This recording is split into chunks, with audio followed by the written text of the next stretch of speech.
Okay, welcome to this week's Live Wire. I'm Jared Moore with Mvskoke Media, and I'm joined via Zoom in the studio today with Rebecca Landsberry-Baker, the Executive Director of the Native American Journalists Association, and also a member of our editorial board here at Mvskoke Media. I'm also joined by Mvskoke Creek Nation National Council Representative Mark Randolph in the bottom square, and our director of our department, Mvskoke Media, Angel Ellis.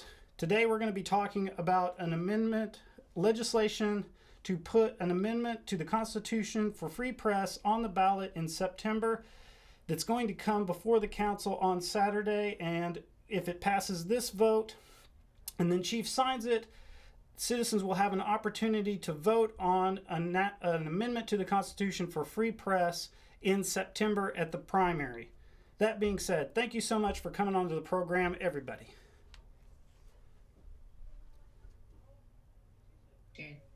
Okay, so first off, to start off, and whoever wants to field this can field it, but I guess it would be Representative Randolph that I'd like to ask is, could you kind of explain how we got to this process, you being the spearhead on the whole free press legislation thing all the way through this process since the repeal? Could you kind of give us some backstory and then maybe touch on, for citizens that might not understand, what's the importance of a constitutional amendment in addition to what we already have? Okay, it's good to be with y'all, to see y'all and talk on this subject.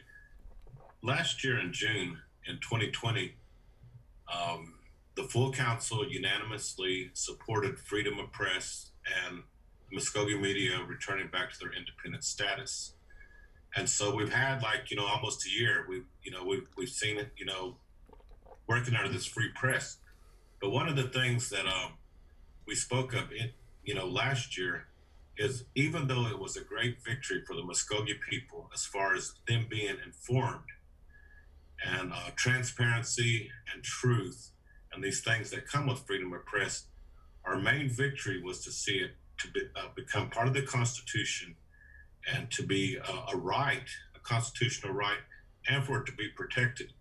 As we know, freedom of press has a history, and at one time was kind of like a political tug of war, and there was a lot of things that went on, and almost at one point it was almost mocked. And so last year, when the full council came together and we're on the same page and we voted this in, that shows we support freedom of press. And so now what I would like to see, and to me it's a natural step, is to bring it before the people. And we really want the citizens to be aware how important it is and what this freedom entails, because it'll be left up for them to make the ultimate decision. If we can get this on the ballot, it's really, this legislation isn't about what happened in the past.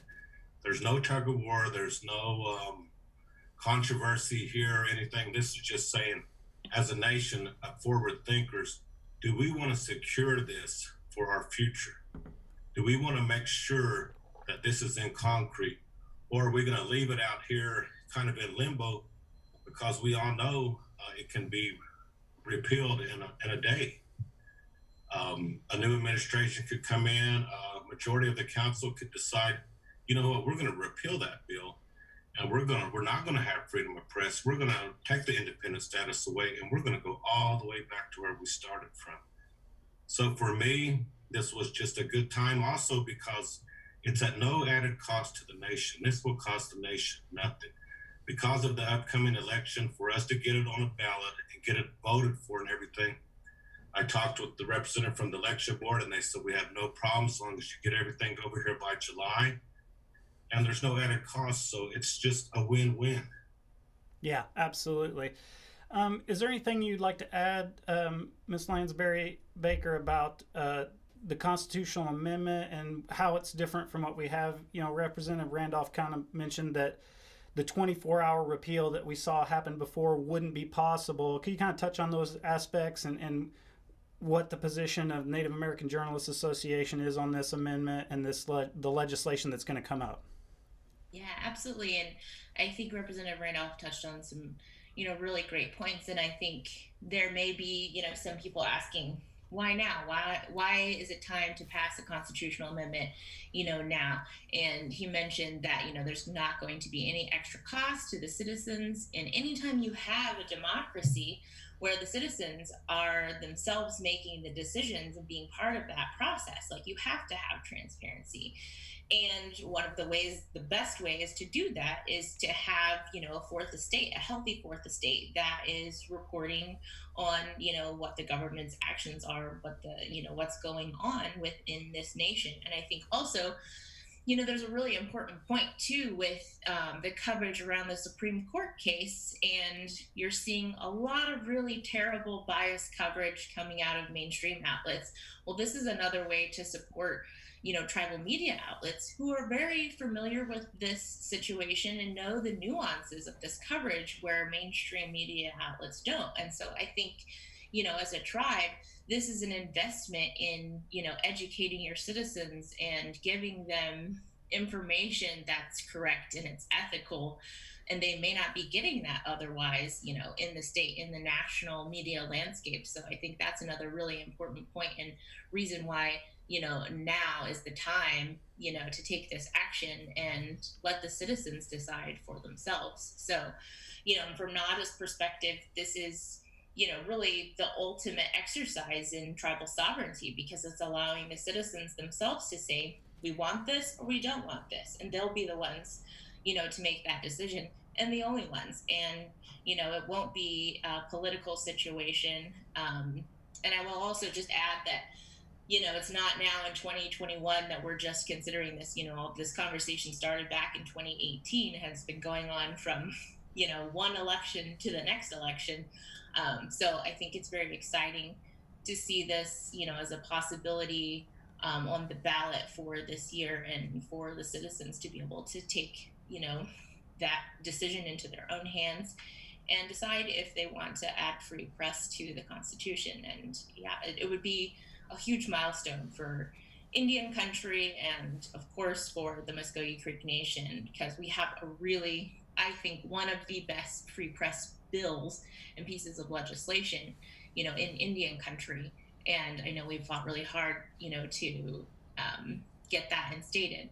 And this would just solidify, all the work that's been done to this point, so that only the citizens themselves could be able to repeal that. I think that's a really interesting point too that you made about the bias that we're seeing in the coverage in relation to the McGirt decision or the reservation decision. And it's a good thing to point out to citizens that one of the aspects of this amendment process would be, not only are you going to get to vote on it, but it's going to secure the funding for the press, so that the press won't have to rely on outside revenue to come into the press, which could be an explanation for why you're seeing biases in the mainstream media or even the local news media here, is because they all rely on non-tribal funding to pay for their operation. All of their advertising, those aren't tribal entities. And some of those entities have a direct financial interest in a disestablishment of the reservation, or painting the ruling as something that's going to cause a catastrophe in the business world and everything, so they can reap those profits. So it's something to keep in mind if you're a citizen and you're watching this, that why is there a difference between one way somebody's covering something, the McGirt decision, this way or that way, and look at where they make their money is very important. So I think that was a great thing that you pointed out there. Angel, we have reached out to the council. Do you want to kind of give us where we're at as far as, are we going to be able to go to the council meeting and film this if it passes? And just to give the citizens an idea that we are trying to do that, but what is the word that we have received from the speaker on that front? Well, the official word right now from Speaker Hicks is that they will not be able to accommodate us in council session in person. They are still exercising protocols, and they've given that as the reason for our being resigned to just following along like the public. We have basically the same access that the public has, and that is to follow the live feed that is published on the council website right now. I'm not real surprised by that given that COVID protocols are still in place. And I hope that as the nation begins to open in the near future, that those kind of things relax a little bit. For now, too, I also just wanted to add that another reason the timing of this is extremely good, in addition to it being able to be put on this ballot that coming up in September, is that this is one of the few things our nation has not resolved from the Carter Center's recommendations. And when the Carter Center came and observed our elections, they had a little bit of a list of things they would like to see resolved by our nation in order to make democracy as accessible and inclusive for all of the citizens. And one of the things that made their top of their list was a constitutionally protected free press. And so this is kind of one of those final elements that if it does get passed by the council and if the chief approves it, the citizens who vote in the election, and who needed the Carter Center to come and observe this in order to give our citizens the most confidence in their democracy, would have that final say-so in this question before them. So that's a very important thing that still hasn't quite been resolved from the Carter Center's recommendations. And I think that it would be nice, whether the citizens accept it and approve it or put it as a no, their voices would be heard in this election and they would have a direct impact on their own democracy. Yeah, and that's very important to point out too for citizens watching this is the legislation that's going to go before the council on Saturday is not the actual amendment to amend the Constitution. It's legislation that would give you the right to vote on it. So you would get to make the decision in September whether you want to amend it or not. So if you want to vote on this issue or you think it's important to get it on a ballot, you need to contact your congressman or your councilman between now and Saturday and tell them, hey, I want you to vote yes on this. I want my right to vote on this. I don't want you to vote for me. And with that being said, too, Representative Randolph, what's your feeling on whether we're going to see this pass? Do you think it's going to pass, or do you just not have any idea? What do you think about that? I'm an optimist, so I'm coming in thinking, it's going to pass. I want it to pass. But I'm also a realist. And, one of the things I did hear was a concern that, if Mvskoke Media wants to be independent, then why are they not financially independent? And my response was, in my opinion, I don't believe they were ever set up to be financially independent. They were set up to offer a service to the nation, just like other departments do. And I said, and there are other entities within Creek Nation that are called independent, but no one ever questions their funding source other than Mvskoke Media. That's the only one I've ever heard being questioned. And so my thought is, let's not get tangled in the mess that we walked out of. We've already been through that swamp. We've already come this far and we already said, okay, we know what freedom of press is and we support it. And so let's move forward in a positive way and let's do some great things for our people. Let's make sure our future generations are secure in a place where, we've made a lot of mistakes. We're trudging through this place at times, but our future generations, they're going to do better than us. They're going to have a better grasp. We're setting that foundation for them to walk in and really take control of it. And they're going to, take it and they're going to fly with it. And you see the younger generations, they're all about freedom. They don't want to be restrained. They're not going to be told you can't do this and you can't do that. And so it's good to see. You never know, when you introduce or sponsor a bill, exactly how it's going to go. But my hopes is that it would pass, and I would encourage citizens to call their council folks and say, let us vote. Let us have a say in this, and let us be the one to make this ultimate decision. Absolutely. And just for the audience, just if you're watching this right now, if you have any questions for anybody on our panel or for the roundtable about this legislation that's going to come up on Saturday, pop them into the YouTube chat. We can ask whoever, whatever. And then I would also say, too, I think our game plan right now is the National Council live streams their council meetings right now to their website, but I think we're also going to try to restream their stream on our channel on Saturday so you guys can see how the vote comes out. As long as we don't run into any technical hiccups, that's most likely going to happen. And then we'll go from there on out. I right now don't see any questions in the chat. Is there any aspect of this that you guys like to touch on or talk about the topic just broadly, or anything from you guys? I have one other thing to add, Jared. Representative Randolph mentioned this as a service to the people, and that's absolutely true. And we see a lot of instances in which media is funded with public funds. But one of the things that's often overlooked is our department is also a service to the tribe in general.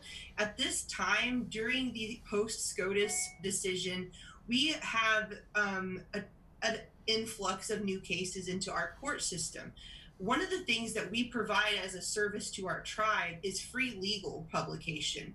Those legals, as they begin coming in, as we move through these dockets of cases, they are an enormous part of mainstream newspapers' operating budget. If the Mvskoke Creek Nation was forced to pay us for every one of those legals, it would add up very quickly.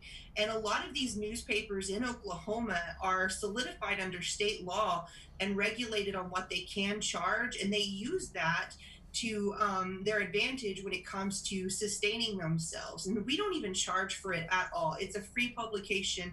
And one of the interesting things about our relationship with our government, because we are government funded, in which the government funds are the funds of the citizens, right? So if they get to vote and decide how they want those funds distributed, that's probably the most impact they'll ever have on deciding how gaming revenue ever gets into their sphere of benefit. And so as we keep going through these different phases in the post-SCOTUS world, we're going to be an asset to the nation in terms of publishing legals. We share information that often contradicts the interest of mainstream media and shows these issues as they really are. And it's probably the only time that the general public can see that actual Indigenous voice represented in the media. And right now, our nation is absolutely under attack by the state and its PR campaign that it's waging against us. So I don't know what kind of monetary value you can put on the information being correct in that light, but it seems to be something that's very valuable. And I would kind of say that there are many, many instances throughout the country where public funds go into media, and sometimes it's not fully funded, sometimes it's partially funded, but this is the citizens' money, and if they want their voices raised on this platform, it makes sense to let them kind of have their say so at the polls. Well, and I'm just going to jump into and do my spiel on the funding. If you go to our YouTube channel, you can find, back when we got Free Press the first time, I did a little video on Mvskoke Media's funding to kind of explain how that works. Our department is funded through gaming revenue. So when someone goes to the casino and they lose or they spend their money in our casino, some portion of that money goes through the tribe and comes to our department and funds our department. In fact, because our tribe does not do per capita distribution, the only way that citizens can see any of the revenues that come out of the gaming is through the government services that are provided to you through that money. And that money is not subject to federal regulations in the same way that you would see housing money or health department money from federal programs go through, right? So that's important. Another aspect of that is that it's not tax money. In other words, this isn't money that's coming out of citizens' pockets and going into the government and then being paid back out. This is money that's coming from the revenue of casinos. One of the reasons that's really that's just happened out of happenstance. It wasn't really planned. But the interesting thing about it is it's very good, because what happens is part of our job as the news media here is to make sure that there is a solid, stable political system that is overseeing the operation of our casinos. In other words, if corruption becomes endemic into the government, right, that could get into the casino money and make the casinos not operate the way that they should. It can cause legal problems with the federal government that result in casinos being shut down, as we almost saw during Ellis's administration and other administrations. There needs to be a watchdog over that. And on the criminal side, you have the light horse can oversee some of those things, and the federal government through the FBI and other policing organizations can oversee that. But for the citizens and the decision makers who are going to vote on the people who are going to represent them and make these decisions on how casinos operate and where the money goes, there needs to be a watchdog for them also, and that's our job. So you have the money that's coming in from a business is being utilized to operate a watchdog organization to make sure that that continues to happen and it doesn't fall apart because nobody's watching the till in the store, if that makes sense. So, and that's basically, in a nutshell, what I put out with the video long ago. But that video was years ago. So, but you can still find it on our YouTube. But that's my argument for the casino funding and the funding of the department is, even if you had outside revenue come in through advertising or any of those things, those interests would ultimately have an influence on the coverage because they could remove their money from Mvskoke Media. They could say, we don't like this story that you ran on X, so we're pulling our funding. And in fact, you've seen that a lot, and I'm going to borrow some terminology like cancel culture and other things where it's like people don't like the stories that were run or things that were said, so they pull their money out of there, and that influences how that organization operates, right? For us, we're immune to that because our funding, and especially with this constitutional amendment, our funding would be locked in at what it is, and the council or the executive branch wouldn't be able to go in and delete our funding, and that money would come directly from the casinos.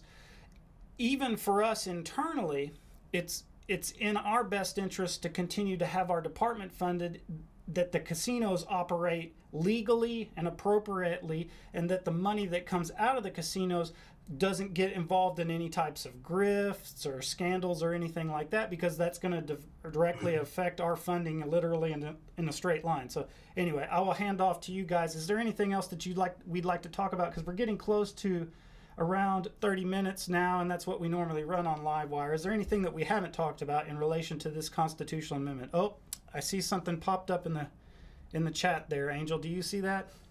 Yep. It says that on the funding topic, it may be worthwhile to point out that the tribal papers that aren't funded by tribe charge the citizens for their paper. That's a really great point. Yes. Many newspapers and other organizations will charge subscription rates or things like that. One of the major expenses for our department is printing and postage, and we do not charge any of our citizens who are Mvskoke citizens for that newspaper. And another large portion of our department is funding the printing operation, which primarily our major number one customer is the Mvskoke Creek Nation. A lot of our print jobs are those programs, and the reason that we have like prices associated with it is just to control costs, and it's easier to do accounting that way. If we were to not charge for these things, we would have to inflate our budget much bigger to encompass all the printing needs of all the departments. So that's a really great question and a really great observation made by this commenter, and I'm glad they brought it up. But we don't charge the citizens of the Mvskoke Creek Nation to read our content in any way.